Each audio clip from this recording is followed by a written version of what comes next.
I've got a question for you. How many of you have a friend? What is a friend? Think about it for a minute. Are friends important? Sure, they are. How many people do you know? Start counting and think about all the people that you know that you consider them to be your friend. Well, what is a friend? Well, evidently, as we go through life, we know a lot of people and we know a lot of their names. Like, for instance, when we moved to Pueblo, we really didn't know very many people at all. We knew their faces and we knew some of their names, but we really didn't get to know them until we moved here. David and I have lived in a lot of different places, and we have made a lot of friends in in the different cities of where we live. In one of the cities where we lived for quite a long time, and we raised our kids there, and so we did have a lot of friends. We had people that really knew who we were. And now, if we go back to see them, they're still our friends. Our friends didn't leave. Our friends didn't not become not friends.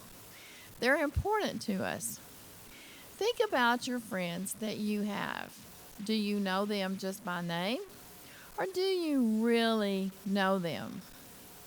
A friend is somebody that really, really knows you. They know a lot about you. You know, Jesus is that friend.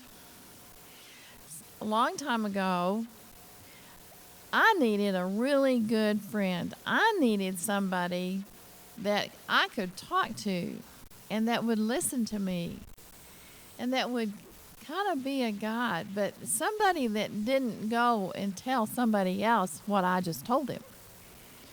That's really not a friend. A friend is somebody that you can talk to and they're not going to go and tell somebody else. A friend is somebody that's always going to be there when you need them. Oh, you know who I'm talking about? I'm talking about Jesus. Jesus became my friend when I was 7 years old. And that's been a long time ago, let me tell you. But you know what? He has never left me. But you know what? I get a chance to get to really know him. And how do we do that? I mean, Jesus is somebody we can talk to all the time. We can carry on a conversation with him. He's listening.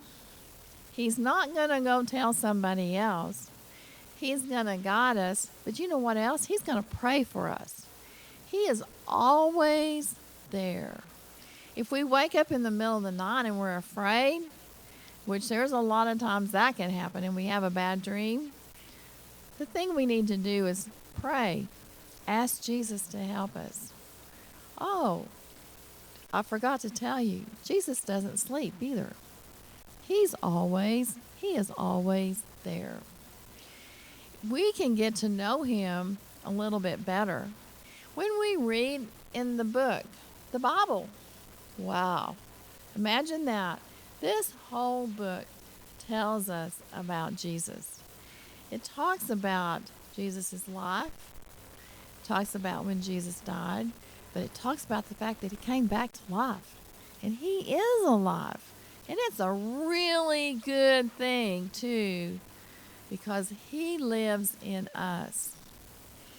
We need him. We need him more now than ever. Because there are times when you really can't get together with your friends because of all of this social distancing. And you know what? Computers, it's just not the same. You can Zoom somebody or you can talk to somebody online. It just is not the same, is it?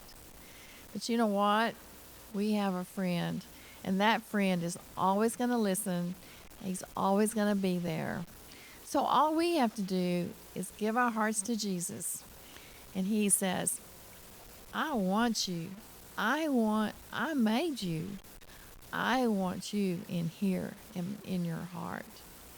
So today, as you think about your friends, think about the most important friend that you can have, the very bestest friend that you can have. And his name is Jesus.